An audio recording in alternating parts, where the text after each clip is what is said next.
Qui est sorcier parmi vous? Hier, j'ai regardé quelque chose qui m'a choqué. Une prophétesse qui vit au Congo et sa fille spirituelle vit en Europe, au Canada ou quelque part là, je ne sais pas. Belgique, something. Ça fait 15 ans que la dame est mariée et n'a pas d'enfant. Elle est toujours avec la maman prophétesse. Ma maman, comme les gens aiment bien les prophètes. Ma maman, elle envoie les habits à la maman, elle envoie l'argent à la maman, confiance à la maman. Et il y avait un prophète là, ce prophète là aussi, je les soupçonne tous.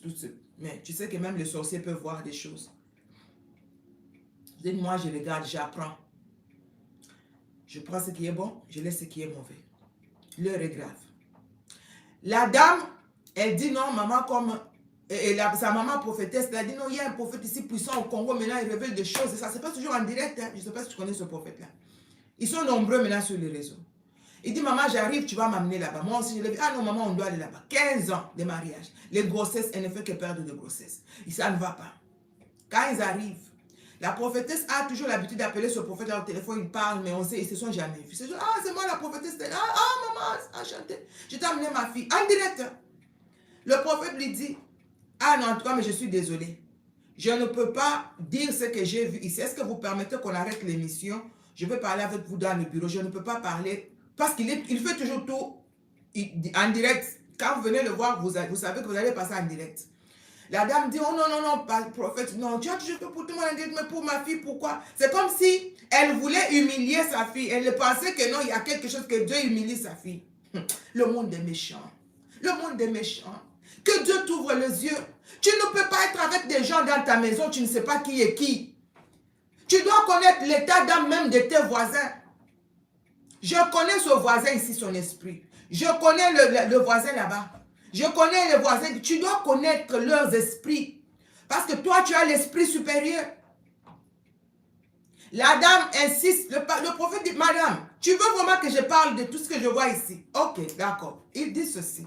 Mais tu es mauvaise.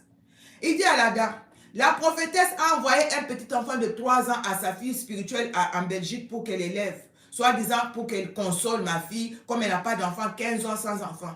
On a dit, ok.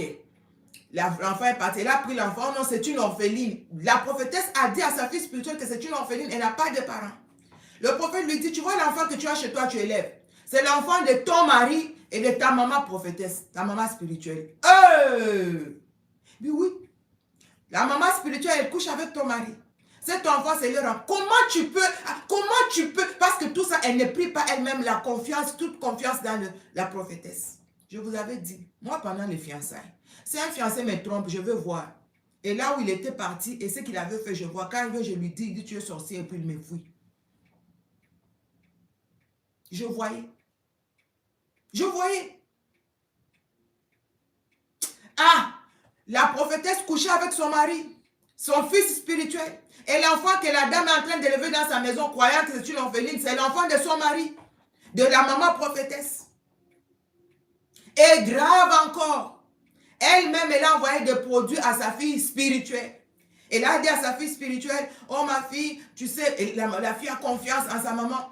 Ce produit, si tu dois prendre, ça va t'aider pour la conception et tout ça. Depuis, elle dit le produit qu'elle avait envoyé là. C'est ce qui fait qu'elle perd tout le temps de grossesse. Elle a fait confiance, la maman prophétesse. Que le Seigneur de gloire ouvre tes yeux spirituels. Un chrétien aveugle, c'est un chrétien vraiment en danger permanent. Un chrétien qui ne voit pas, c'est un chrétien en danger permanent. Tu es en danger. Toi, tu vas mourir comme on dit au Congo, tu vas mourir comme ça, tu ne sais même pas qui t'a tué. Le prophète lui a dit, toi, tu dois te repentir. Et tu couches avec les membres dans l'église. Mais tu es là en train de prophétiser, on t'achète même des voitures. Et le mari de la dame lui a même acheté une parcelle. La fille allait faire une crise en plein live. Elle était là. Elle n'arrivait plus à respirer, il fallait qu'on la retienne. C'était un choc. Pourquoi? Quand tu n'as pas Dieu. Quand tu n'as pas Dieu, tu fais confiance aux hommes. Dieu peut te montrer le cœur d'un homme que tu n'as jamais vu.